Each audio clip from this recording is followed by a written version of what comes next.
the India International Arbitration Centre is considered an institution of national importance. It's been come up with the idea that we are going to promote India as a hub for arbitration, have more efficiency in place, ensure we have ADR and an own Indian arbitration institution which will promote India and our approach towards arbitration. It's a fairly new institution, it's hardly been few months. So I understand, like most institutions, it is going to take its time. But what are your views and what is it so different that this institution is going to do? How do you think it's going to take the its first steps as to ensure it comes at par with various other global institutions? Thank you, Payal. You are right. India is should be hub for international arbitration.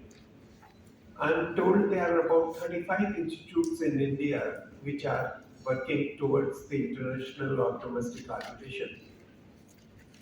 But this India International Arbitration Centre is the only centre elected by an act of parliament and declared to be an institute of national importance.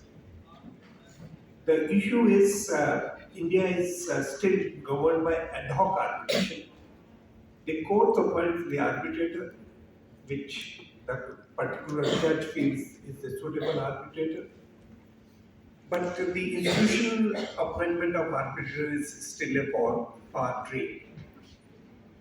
The difficulty is the general argument in favor of ad hoc arbitration is that it's less expensive, it is efficient. But all these concepts, all these principles are short-lived.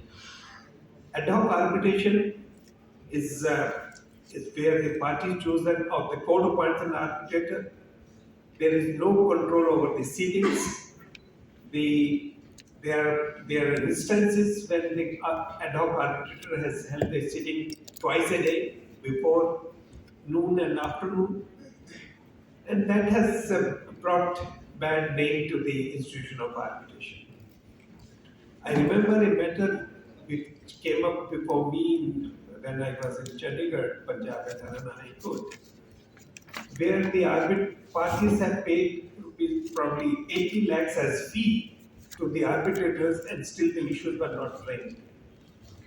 The government organization was one of the respondents. So they came with an application before the High Court to terminate the mandate of arbitral tribunal. So I decided that it requires consideration, but the order passed was challenged before the Supreme Court. And in Supreme Court, instead of arbitral tribunal, sole arbitrator was appointed.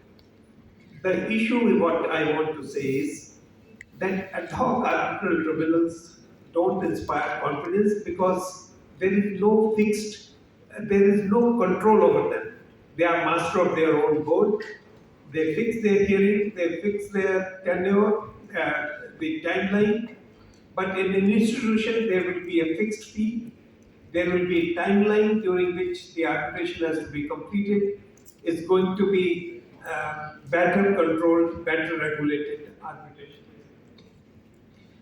Coming to the next part of the question, that how we are going to be different. No, India is a vast country. In one of the conferences last week in Delhi, arbitration weekend, one of the participants from Bombay asked me a question, are we competing with each other? I said, no. We are complementing each other in this field of arbitration. As in India, we owe a responsibility to the country to bring India on the international horizon as an international hub. That is our mandate. We don't want to compete with each other.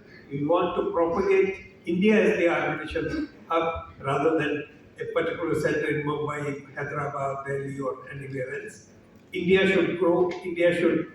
Why Indian parties should resolve to have their disputes from any other arbitration center. We have best of the lawyers, we have best of infrastructure, but the delay which happens after the award is one which that was the litigants to resort to the different arbitration uh, jurisdictions. So, Payal has said, that is a new institution. We are in the process of framing regulations. One regulation which we have framed is how to impanel arbitrators. Should be published by this next weekend. It is all ready. Then next is the conduct of arbitration proceedings. It is in the process. We are discussing within the center. After that, we'll put to those regulations for public discussion.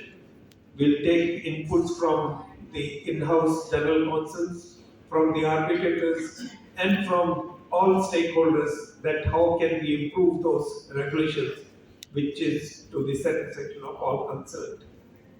I think that is our vision. That's how we want to work there. Thank you so much, sir. Uh, I'm going to move to Sharina quickly. Sharina, as I said in your introduction, you've been on the board of LCIA. We have heard the chairperson of a new Indian institution which is coming into place. LCIA has been there for a very long time. LCIA had its offices in India also, which when shut a few years back, it came back. You had a couple of road shows in the last month. However, from the outside, it seems that the focus seems to always be on London or Europe. So, do you feel that there is a need that you have to have a focus on the other jurisdictions?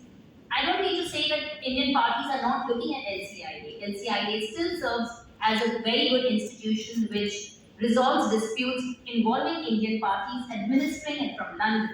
But and we've seen the change happening in the institution over the 2 decades. So, what is it that needs to be done different, or what is it LCIA is doing towards its focus on other jurisdictions?